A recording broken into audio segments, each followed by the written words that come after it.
하나님 감사합니다. 사순절 13일 오늘도 예비하신 말씀의 은혜를 주시고 말씀이 세상을 창조하시듯 우리의 영혼과 삶과 모든 것들이 새롭게 창조되는 아버지 새벽 되기를 원합니다. 오늘도 말씀으로 우리를 새롭게 하여 주옵소서. 예수님의 이름으로 기도합니다. 아멘. 오늘 말씀은 이사야 57장 14절로 21절입니다. 스스로 낮추고 기도하라 라는 제목으로 말씀을 전하겠습니다. 스스로 낮추고 기도하라. 우리 사람은 하나님이 창조하셨죠. 그러나 이건 알지만 사람은 하나님께 집중하지 않습니다. 사람은 자기에게 집중하거든요. 나에게 집중하면 결과는 죄입니다. 죄가 생기는 이유는요, 나를 집중하기 때문에 그래요. 나에게 집중하면 나를 사랑하고 내가 원하는 것만 보이고 그 결과가 죄를 짓게 되어 있죠. 반대로 하나님께 집중합니다. 하나님께 집중하는 건 예배하는 것이고 하나님 말씀을 붙잡고 사는 거죠. 하나님께 집중하면 일어나는 일이 회개입니다. 선한 일들이 나타나죠. 그래서 사순절을 지나면서 여러분의 시선을 점검하셔야 돼요. 내 시선이 나에게 집중되어 있는가, 아니면 하나님께 집중되어 있는가. 이렇게 잘 뒤돌아보면 내 삶에 일어나는 모든 죄는요, 나에게 집중할 때입니다. 애들이 싸울 때도 그러죠. 내가 원하는 거. 그러니까 계속 싸우게 되죠. 여러분, 어른들도 죄를 짓는 이유는 시선 때문입니다. 여기까지 이해되셨죠? 그 다음에는 시선을 고치려고 애를 써요. 그래서 그 시선으로 인해서 지었던 죄들을 깨닫고, 그래서 우리가 회개합니다. 근데 회개를 하는데 우리가 많은 이 방법들을 동원하거든요. 여러 일들을. 어제도 말씀드렸지만 우리가 하는 그런 방법들 가지고 죄가 해결되어지지 않습니다. 그래서 우리가 회개의 행위를 하나, 죄를 정말 죽여주시는 것은 성령인 것이죠. 여러분, 우리가 회개한다고 우리가 죄를 죽이는 게 아니에요. 우린 죄를 절대 못 죽입니다. 죄가 우리를 다스리지. 근데 우리가 어떤 행위를 했다고, 그게 아니라 죄를 죽이는 건 성령이시다. 그래서 여러분들 병원 가잖아요. 병원 가는 건 여러분이 하는 행위죠. 멀어도 가고 힘들어도 가고 가서 진료받고 약 짓고, 이거 다 여러분이 하는 행위거든요. 그 행위가 병을 고치는 게 아니에요. 실제로는 의사가 하는 거죠. 의사가 수술해주고 약을 지어주고.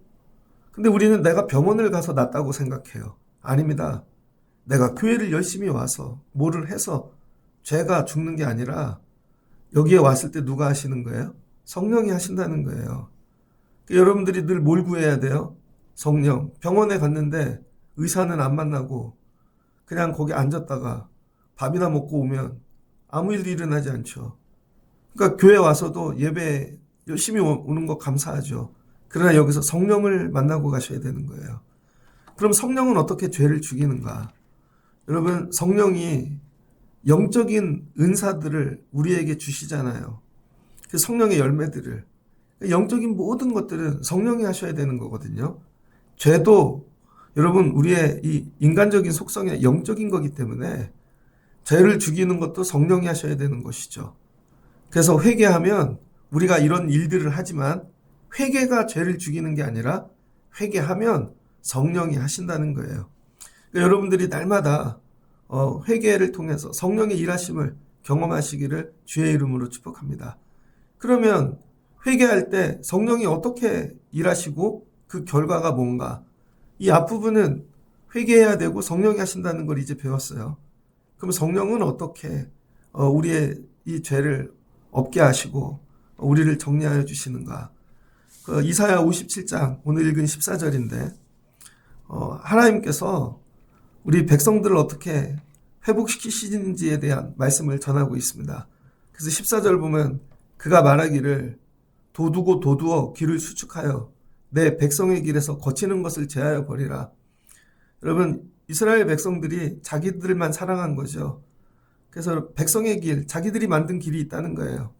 여러분들 인생을 살다 보면 50쯤 되신 분들은 여러분의 이력을 정리하다 보면 그게 여러분의 인생길이지요. 그 길들을 이렇게 뒤돌아보면 뭐를 수축했는지, 뭐를 건설했는지 보이지요. 아무것도 건설하지 않은 사람도 있지만, 내가 이렇게, 그래, 50쯤 되면 되잖아요. 집 한 채 남겼어. 내가 이런 일을 했네, 평생. 애들 길렀네. 뭐 여러분의 길이 있을 거예요. 여러분의 길들이. 그러니까 여러분의 그 길이 살 길이 아니라, 근데 지나고 보니 죽을 길이 되어지는 것이죠. 그런데 15절을 보니까, 지극히 존귀하며 영원히 거하시며 거룩하다 이름하는 이가 하나님이시죠.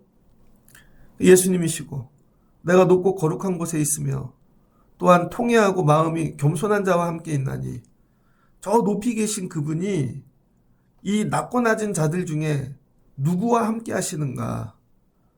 많이 배운 사람, 멋진 사람, 돈 있는 사람, 권력 있는 사람 아니라는 거예요. 통회하고, 누구예요? 회개하고 마음이 겸손한 자와 함께 하신대요. 마음이 겸손한 자. 이 마음이 겸손한 자를 겸비하다 그러는데, 겸비한 자를 찾으신대요. 그래서 하나님께서는요, 누구를 찾으시냐면 겸손하고 겸비하고 통회하는 자, 회개하는 자를 찾는 것이죠. 그래서 여러분이 하셔야 될 일이 뭐냐면은 통회하면서 회개하고 겸비한 마음을 갖기를 날마다 사모해야 됩니다. 겸비한 마음. 그런데 이 겸비한 마음을 갖지 않는 사람은 어떻게 되는가? 17절입니다. 탐심의 죄악을 따라간다는 거죠. 마음의 죄악을. 그 죄악을 따라가는 사람을 보니까 하나님이 노하신대요. 그리고 하나님이 보기 싫어서 얼굴을 가리신대요. 그냥 네 마음의 길로 가라 내버려 두신대요. 그럼 그 사람은 어떻게 되는가? 그러면 죄악의 길로 들어가 망하게 된다는 것이죠. 그래서 세상엔 하나님이 보실 때 두 종류의 사람이 있어요. 통회하고 겸비한 겸손한 마음을 가진 자가 있고, 통회가 뭔지 몰라요. 겸손하지 않아요. 그냥 자기가 주인이에요. 그럼 이렇게 가는 사람들이 있다는 거예요. 그래서 오늘 하나님이 저와 여러분에게 원하시는 게 뭐냐면, 회개란 뭐냐? 겸비한 마음을 회복하는 겁니다. 겸비가 뭐냐면 히브리어로 카나라 그래요. 카나. 하나님 앞에서 무릎 꿇고 스스로 낮추어 복종하는 태도입니다. 강아지를 길러요.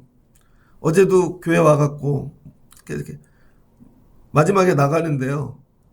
차를 이렇게 도는데 옆에 큰 개가 저를 보더니 막 짖더라고요. 그랬더니 주인이 짖지 마! 그래도 계속 짖어요. 그 강아지가 여러분, 개가 사람보다 낫잖아요. 근데 집에서 계속 강아지를 사람처럼 기르니까 지가 사람인 줄 알고 사람한테 짖는 거죠. 사냥개를 길러요, 여러분. 훈련시켜요. 특별히 군견, 경찰견. 정확히 가르치죠. 사람 물면 안 되는 걸. 근데 집에서 기르는 개들은 지들이 사람인 줄 알아요. 우쭈쭈 해가지고. 잘못하면 주인 없으면 맞아 죽습니다. 근데 그 개는 자기가 왜 맞아 죽는지 몰라요. 그래서 들개들 있잖아요. 들개들. 주인 없는 개들의 특징이 뭐냐면요. 지들이 왕인 줄 알아요. 그래서 떼거지로 다니면서 사람한테 덤비죠. 그러다가 총 맞아 죽는 거죠. 여러분, 사람을 만나면 어떻게 해야 돼요? 무릎을 꿇어야죠. 겸손해지고 복종하고 그러면 살아요. 사람이 이렇게 됐다는 거예요. 하나님 앞에 겸비를 잃어버렸다는 건 뭐냐? 하나님 앞에 나오면 우리는 무조건 무릎을 꿇어야 돼요. 스스로 낮추고 복종하는 태도. 왜 우리는 하나님 앞에 복종해야 될까요? 하나님이 우리를 창조하셨기 때문이에요. 우리는 뭐예요? 피조물인 거죠. 하나님은 창조주이시고 나는 피조물이라는 것을 인정할 때 겸비하게 된다는 거예요. 사람들이 겸비하지 않은 이유는 뭐예요? 하나님 없이 살 수 있다는 거예요. 하나님이 창조한 거 웃기고 있네. 우리 힘으로 다 할 수 있어. 그래서 하나님 앞에 절대 무릎 꿇지 않아요. 나한테는 돈이 있거든. 나에게는 지식이 있거든. 능력이 있거든. 이런 사람들끼리 모여 살아요. 그럼 그 사람들이 만든 걸 뭐라? 불순종이라 그래요. 그래서 겸비의 반대가 불순종입니다. 그래서 우리의 인생을 이렇게 뒤돌아보면 겸비한 때보다 불순종할 때가 많다는 거예요. 내 삶에 하나님을 인정하지 않아요. 내 힘으로 애들 기를 수 있을 것 같고, 내 힘으로 인생 살 수 있을 것 같고, 다 내 힘으로 하는 거죠. 그게 불순종이라는 거예요. 나를 바라보는 게. 근데 하나님 앞에 딱 나오면은요, 무릎 꿇는 거죠. 제가 이제 나이가 50이 훨씬 넘었잖아요. 근데 은행에 가요. 그러면은 저보다 나이 어린 분들이 제가 모르면 그냥 딱 도와주세요. 이해하잖아요. 경찰서 가도 경찰도 저보다 어려요. 병원에 가면 의사도 저보다 어려요, 이제. 그래도 여러분 어떡해요? 제가 의사가 아니니까 지식이 없으니까 도와주세요. 이게 맞는 거잖아요. 그런데 여러분 병원에 가서도 내가 누군지 알아? 특히 뭐 법적인 일을 할 때 죽게 되면 뭐 변호사 도움 받잖아요. 그러면 어떻게 돼요? 나이가 어린 사람이 와도 예, 복종하잖아요. 시키는 대로 이렇게 서류 해갖고 오세요. 세무사도 그렇고 뭐 그래야 사는 거죠. 근데 시키는 대로 안 해요. 아, 자기가 인터넷에서 봤대. 의사들이 제일 많이 하는 얘기가 이거. 그 인터넷 보고 고치십시오. 먹으려는 거 제때 안 먹고 약도 안 먹고 자기가 하겠대. 불순종이죠. 그럼 어떻게 돼? 죽는다는 거예요. 우리 삶이 왜 이렇게 됐는가? 겸비를 잃어버려서. 나는 하나님이 창조한 피조물이야. 피조물이 창조주를 만날 때는 어떻게 해야 돼요? 무조건 무릎 꿇어야죠. 직장 생활을 잘하려면요. 직장 생활은 나이로 하는 게 아니죠. 자리로 하는 거죠. 내가 나이가 많아도 여러분 윗사람이 나보다 어릴 수도 있죠. 왜? 역할이 다르니까. 그러면 무릎 꿇어야죠. 그런데 이거 계속 내가 몇 살인 줄 알아? 내가 몇 살인 줄 알아? 군대 가면 나이가 없죠. 계급으로 하죠. 이게 뭐야? 여러분 이게 복종을 배우는 거예요. 자기 위치. 이걸 인정하는 거. 자기 태도. 이 피조물의 위치를 인정하는 태도. 이걸 뭐라 그래요? 자기 부인이라 그럽니다. 자기 부인. 나를 아는 거. 그래서 날마다 해야 되는 거. 이 교회 주인 하나님이셔. 목사도 성도도 아니고 하나님이 주인이셔. 이거 인정하는 거예요. 이게 겸비라는 거예요. 애들을 기를 때.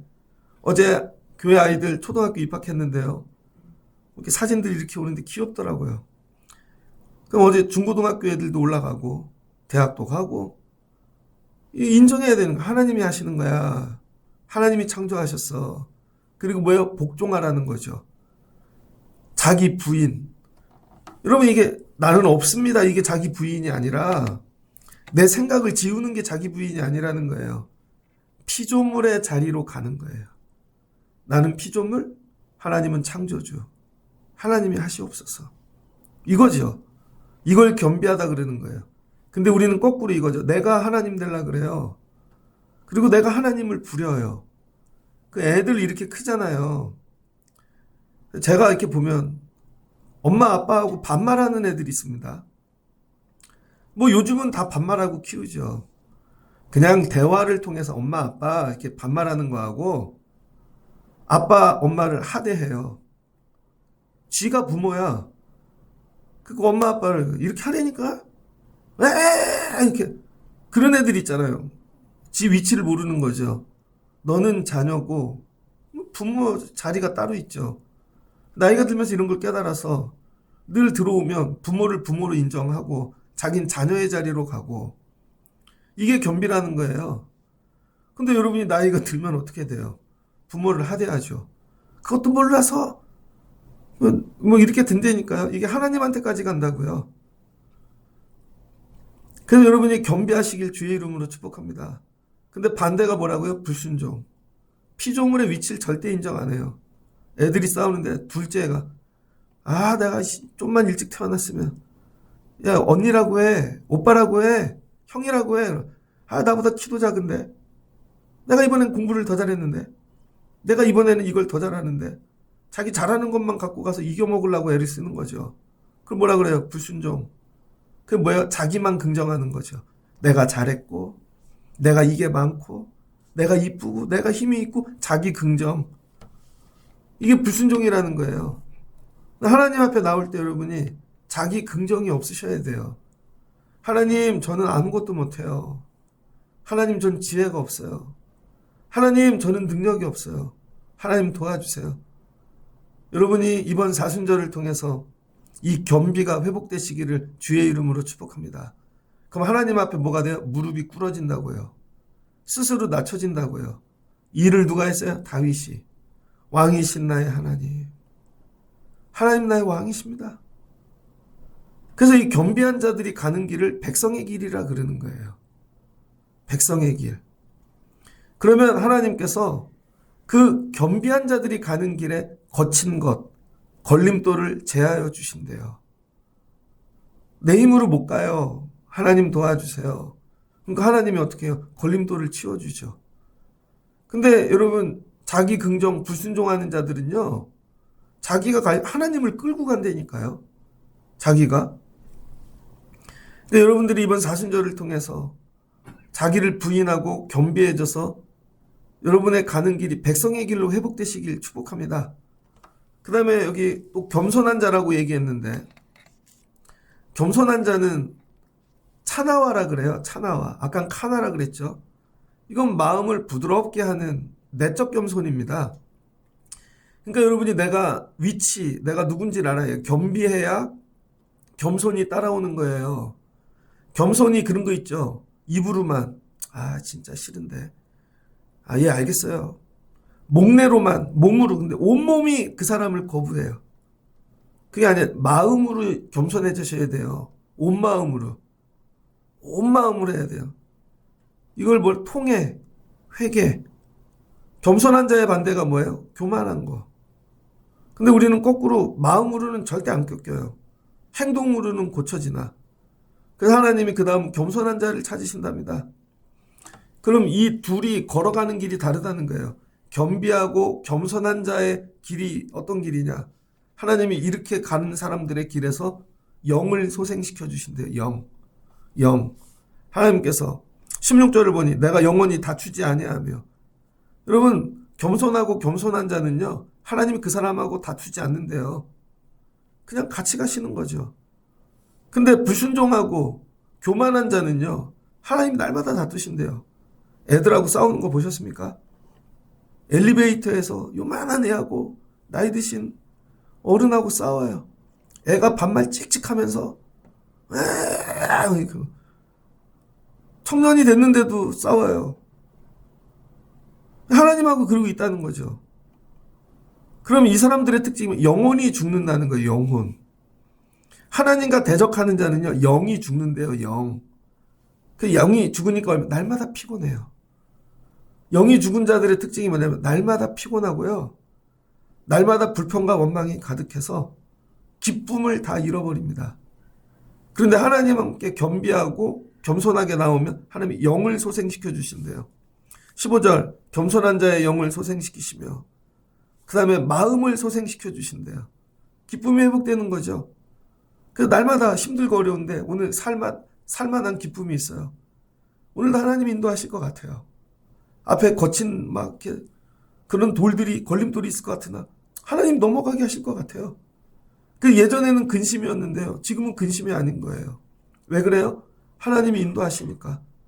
그래서 하나님과 다툼이 멈춰지는 거예요.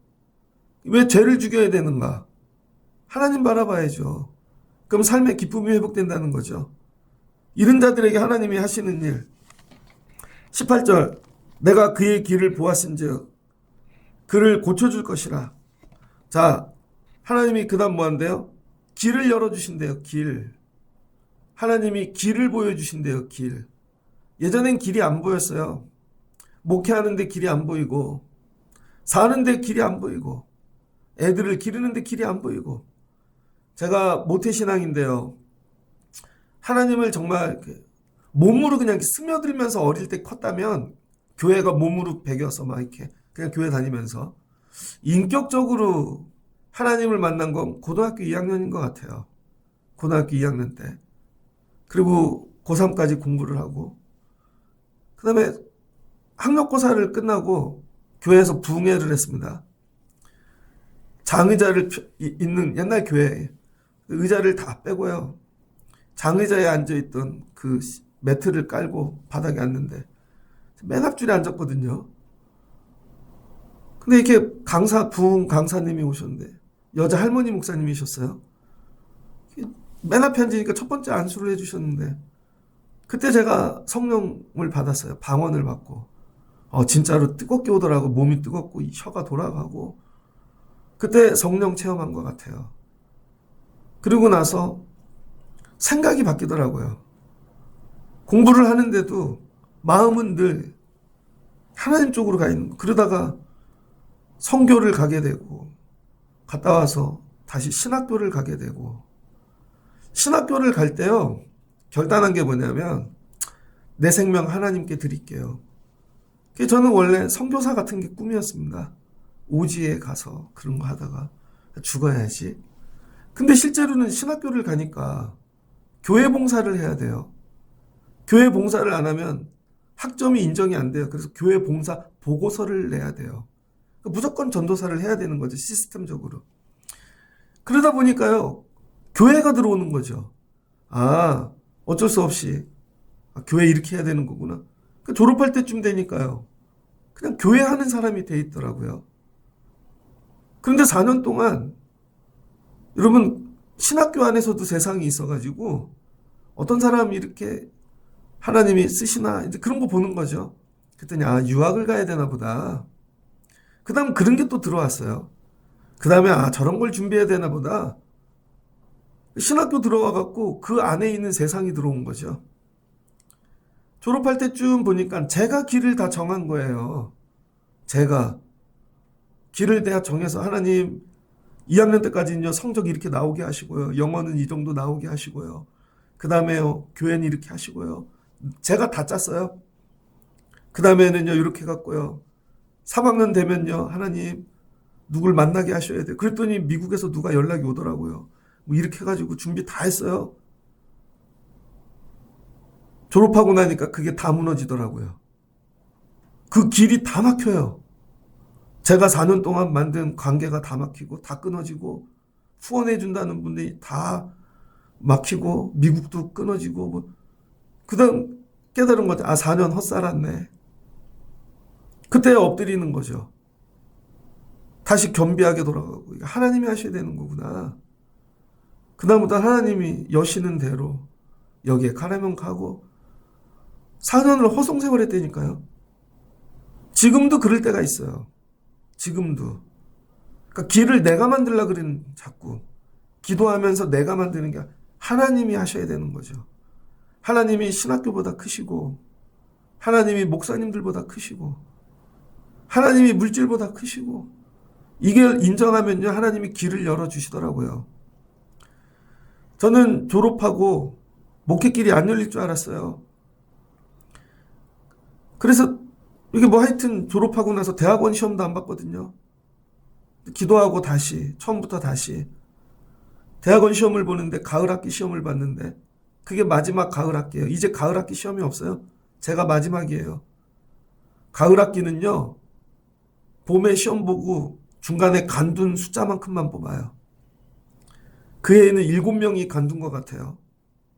7명 뽑는데요.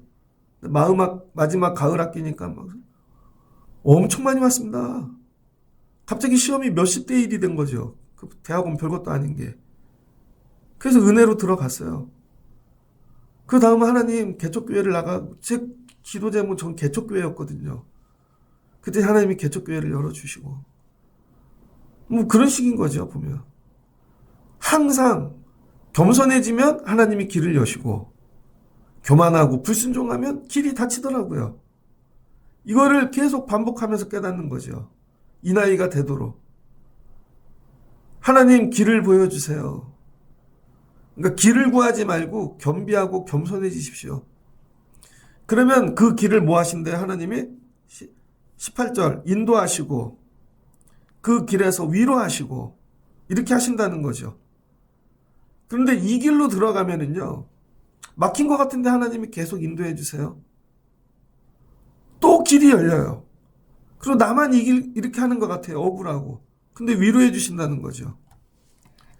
그리고 뭐를 주신대요? 입술의 열매. 이때부터는 입술이 바뀌어요. 교만하고 불순종하는 입술이 아니라 불평과 원망이 아니에요. 이제 겸손해요.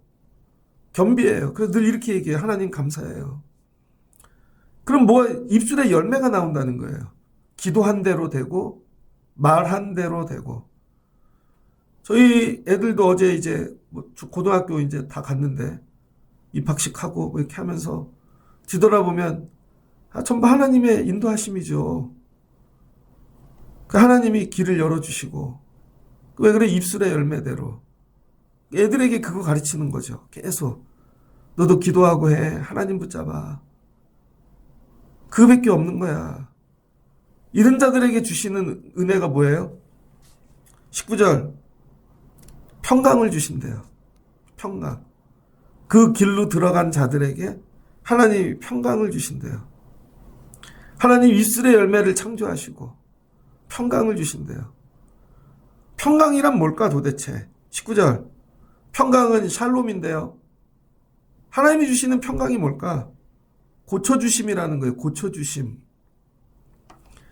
그래서 여러분 우리가 죄를 회개하고 성령이 죄를 죽여주시고 우리의 마음에 회복이 일어나 겸비하고 겸손한 자가 되면요. 길이 바뀌어요. 사는 길이. 그 길의 열매가 바뀌어요. 그리고 그 길에 뭘 줘요? 평강, 샬롬. 근데 통과하고 났더니 그게 뭐예요? 고치심이라는 거예요. 여기까지 정리됐죠? 그러니까 뭐예요? 회개의 끝은 고치심이라는 거예요. 고치심. 나라가 재밌지 않습니까? 나라가 갑자기 막 부동산이야 그러더니 요즘은 또 뭐 주식이야 그러더니 전쟁이 일어나니까 끝났잖아요. 어제 뭐 대폭락한다고 뭐 전쟁이 오래 갈 것 같은데요? 평강하십니까? 세상이 전부 무너지고 있어요. 전쟁이 끝이 없어요. 이건 뭐예요? 불순종. 내가 주인이야 하는 사람들끼리 싸우고 있는 거죠. 내가 주인이라니까 내 말 들으라니까 웃기고 있네. 내가 주인이야. 왜 내가 네 말 들어야 돼? 그러니까 맨날 싸우죠. 그러니까 뭐예요? 다 파괴되죠. 우리 삶도 이와 같다는 거예요. 근데 회개하고 하나님께 나가면 마지막에 고쳐주세요. 야, 이것도 고쳐졌네. 우리 교회가 이 금년에 고침받길 소망합니다. 금년에 여러분 가정이 삶이 고쳐주시길 주의 이름으로 축복합니다. 그럼 이 고침이란 뭘까? 고치심. 궁극의 마지막은 고치심인데 고치다라는 뜻은 두 가지가 있어요. 첫 번째는 치유, 여호와 라파라 그러죠. 이건 육적인 고침을 얘기하는 거예요. 육이 회복이 돼요. 진짜로 병이 나요.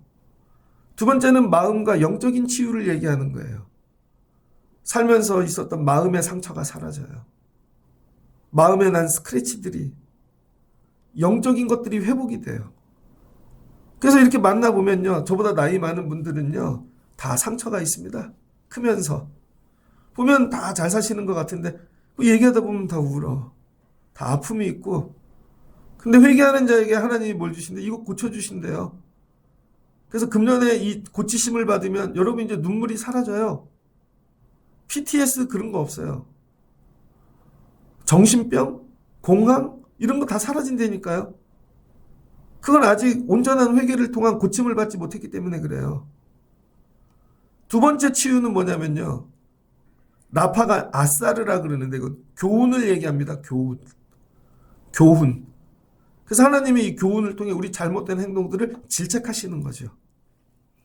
그래서 뭐가 고쳐지냐면요. 그러니까 여러분이 착각하시는 게 맨날 다 위로하고 고쳐주는 거 그게 마음만이 아니라니까요. 질책을 통해 행동을 뜯어 고치신다는 거예요. 그래서 뭐가 고쳐져요? 태도가 고쳐져요. 태도가. 강아지가 계속 짖잖아요. 한 대 맞아봐요. 그 다음 태도가 바뀌어요. 그거 치유된 거예요, 여러분. 그게 고침받는 거예요. 그래서 하나님은 여러분의 태도도 바꾸길 원하세요. 인사 잘하고 서로 위로하고 야, 너 교회 다니는 성도라며. 태도가 왜 그래? 태도 고치기를 원하신다니까요. 이 고침을 위해 교훈하시는 거예요. 나무라고 하고 징계하시고. 말씀을 정리하겠습니다. 그럼 시편 이사야서 57편의 일들이 왜 일어나나? 회개하면 일어나는 결과인데요. 역대하 7장 14절입니다. 역대하 7장에는 솔로몬의 기도가 나오죠. 솔로몬이 성전을 다 지었습니다. 솔로몬 성전. 그리고 하나님께 드리는 봉헌과 낙성식을 한다고요. 그래서 역대하 7장이 솔로몬의 낙성식이에요. 솔로몬이 기도를 마침에 하나님께 여러분 성전을 지어서 드린다는 건 뭐예요? 기도하는 거예요. 와서 봉사하고 일하는 게 아니라 기도 먼저 해서 하나님 여기에 임재해 주세요. 이 성전의 주인이 되어 주세요. 여러분 새학기를 시작했잖아요. 일터가 바뀌고 공부하는 자리가 바뀌셨습니까? 하나님께 드리십시오. 가서 들어가서 기도하세요. 하나님 이 강의실에 임재해 주세요. 이 일터 이 책상에 임재해 주세요. 그럼 하나님이 뭐한대요? 주인이 되어 주시는 거죠. 그랬더니 솔로몬이 기도를 마침에 불이 하늘로부터 내려와서 번제물과 제물들을 사르고 여호와의 영광이 그 성전에 가득하니라. 우리 교회가 해야 될 일이 이거죠. 여러분들이 지금 일할 때 아닙니다. 다른 게 아니라 기도해야 돼요. 섬기는 자리마다 이거 하나님 임재해 주세요. 불이 임하면 된다는 거예요. 그리고 하나님이 솔로몬에게 나타나셨습니다. 솔로몬에게 7장 11절을 보니 솔로몬이 여호와의 정과 왕궁의 건축을 마치고 솔로몬의 심중에 여호와의 이 전과 자기 궁궐에 그가 이루고자 한 것을 다 형통하게 이루니라. 솔로몬이 계획이 있었던 거죠. 성전을 다지면 이런 식으로 하나님께 봉헌해야지. 이것만 생각하고 산 거예요. 건물 짓는 디자인, 거기에 금으로 삐까뻔쩍 이것만 생각한 게 아니라 이걸 다 짓고 나면 백성들을 다 불러 모아서 내가 중앙에 서서 내가 예배해야지. 그때 기도해야지. 대표 기도를 이렇게 해야지. 이것만 생각하고 산 거예요. 뭐예요? 예배만. 이게 뭐예요? 겸비한 거죠. 여러분은 뭘 생각하고 사세요? 집을 이렇게 사야지 그럼. 집만 살 생각하지 마시고 집을 사면 예배해야지. 하나님께 집을 이렇게 써야지. 솔로몬은 거기까지 생각했다는 거예요. 그리고 자기가 하나님을 향해 계획한 마음의 것을 다 이루었대요. 다 하나님 드려야지. 다윗이 물려준 물질 이거 다 아낌없이 드리고 내 것 더 보태서 부족함이 없게 힘에 벅차도록 하나님 드려야지. 이거예요. 힘에 벅차도록. 그랬더니 12절 밤에 여호와께서 솔로몬에게 나타나 이르시되 하나님이 말씀 내가 네 기도를 듣고 이곳을 택하여 내게 제사하는 성전으로 삼았으니 세상에 많은 성전이 있습니다. 그래서 다른 건 산당되고 여긴 성전되는 거예요. 그래서 여러분 성전에 올라와 예배하셔야 돼요. 이 교회는 이렇게 드려진 거예요. 하나님께만 드릴 거야. 이걸 싸우는 거예요. 다른 거 갖고 들어오지 못하게. 저 이걸 갖고 꾸물 거예요. 하나님께 이렇게 예배해야지. 성도들을 이렇게 예배하는 자들을 만들어야지. 힘에 벅차게. 부족하지만 그리고 임재하시는 성전 되길 소망합니다. 그랬더니 하나님이 와서 물어요. 내가 너에게 무엇을 하여 줄꼬? 똑같은 거죠. 그랬더니 솔로몬이 하나님 제 기도를 들어주세요. 전염병이 돌면 하나님 이 성전에 나와 기도하면 전염병을 다스려 주세요. 그리고 두 번째 기도가 뭔지 알아요? 전염병은 뭐예요? 내 힘으로 할 수 없는 거. 그리고 역대하 7장 14절 내 이름으로 일컫는 내 백성이 그들의 악한 길에서 떠나 뭐예요? 회개. 스스로 낮추고 기도하여 겸비. 스스로 낮추고 기도하래요. 내 얼굴을 찾으면 하나님 얼굴 내가 하늘에서 듣고 그들의 죄를 사하고 그들의 땅을 고칠 것이라. 하나님 뭐 해주신대요? 내 백성들이 악한 길을 떠나 겸비하고 스스로 나와 기도하고 내 얼굴을 찾고 기도하면 내가 그들의 죄를 사하고 결론 그들의 땅을 고칠지라. 이게 부흥 찬송가 찬양 여러분 이게 베이스가 되는 말씀이잖아요. 이 땅의 황무함을 보시옵소서. 이 땅 고쳐주세요. 하나님 뭐 한대요? 땅을 고쳐주시기로 약속하신 거죠. 대신 조건이 있다는 거예요. 악한 길에서 나와. 스스로 겸비해. 그래서 오늘 말씀 제목이 뭐예요? 스스로 낮추고 기도하라.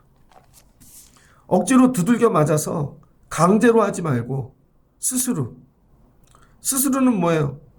기뻐서 내가 나를 죽이고 억지로가 아니라 율법이 아니라 복음으로 스스로. 새벽에 뭐 억지로 어떻게 끌고 오겠어요? 차를 돌면 올까요? 아니면 밥을 주면 올까요? 아니, 스스로 하셔야 돼요. 스스로. 아이들을 살릴 스스로 예배해. 스스로 기도해. 스스로 회개해. 그럼 하나님 뭘 주신대요? 고쳐주신대요.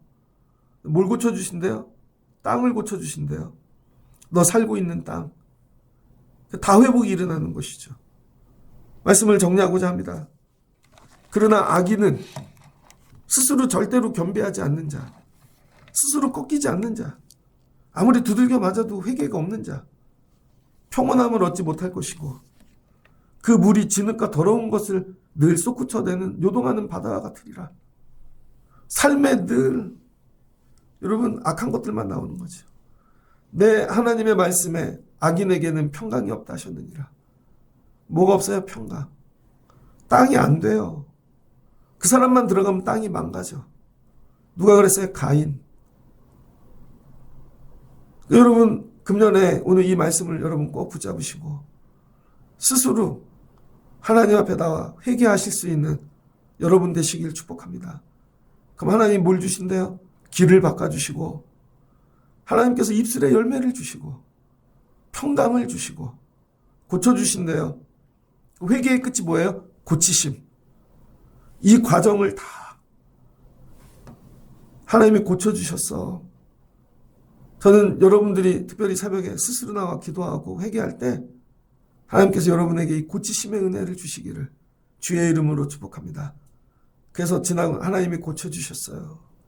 이 땅 고쳐주셨어요. 우리 애들을, 삶을, 이 나라를 고백하실 수 있는 여러분 되시길 주의 이름으로 축복합니다. 오늘 말씀을 여러 번 들으시고 하나님 이 말씀대로 할 수 있게 성령을 부어주세요. 그리고 회개의 능력을 경험하시고 고침받고 평강으로 사실 수 있는 여러분 되시면 좋겠습니다. 그래서 삶이 늘 평안해요. 기쁨이 충만해. 근데 이걸 통과하지 못하면 늘 불안해. 기쁨이 없어요. 불평, 원망 이것뿐인 것이죠. 고쳐주심의 은혜를 경험하시는 사순절 되시길 축복합니다. 같이 기도하겠습니다. 좋으신 하나님 감사합니다. 하나님 우리가 우리만 바라보고 살지 않게 하옵소서. 나를 계속 바라보면 나를 사랑합니다. 내가 주인 됩니다. 그게 죄입니다. 죄의 열매들이 가득합니다. 죄의 열매는 불안함과 평강이 없는 것이고 다 병드는 것입니다. 근데 하나님을 바라보고 하나님을 사랑하고 겸비하고 겸손하고 하나님은 창조주이시고 나는 피조물입니다. 무릎 꿇고 나가면 하나님께서 길을 열어주십니다. 그 길에 걸림이 되는 것들을 다 정리해 주십니다. 다윗이 이 싸움을 했습니다. 하나님 나 왕 아니에요. 하나님이 나의 왕이십니다. 교만하면 무너졌고 겸비하면 살려주시고 사랑하던 아들도 걸림돌이 됩니다. 압살론이. 그러나 회개하면 또 길을 열어주시고 하나님 깨닫게 하여 주시옵소서. 그리고 하나님께서 입술에 열매를 주십니다. 기도하고 붙잡고 말하는 것마다 열매로 바꿔주십니다. 그 길엔 평강이 있습니다. 마지막 끝엔 고쳐주심이 있습니다. 그래서 회개하는 자는 고쳐주십니다. 이걸 솔로몬이 받은 것입니다. 하나님 이 성전을 드리고 싶어요. 힘에 벅차게 하나님께 이렇게 드려야지. 그랬더니 하나님이 흠양하시고 여기만 내가 성전 삼아주는 거야. 그러니 거기만 계시죠. 우리 성전이 이와 같이 되게 하시고 하나님께서 이 성전에 나와 기도하고 겸비하고 엎드리며 고쳐주신다고 약속하셨사오니 회개하는 자에게 이 복을 주세요. 이번 사순절에 회개하고 삶에 무너진 모든 것들이 고쳐지는 은혜를 주세요. 예수님의 이름으로 기도합니다. 아멘.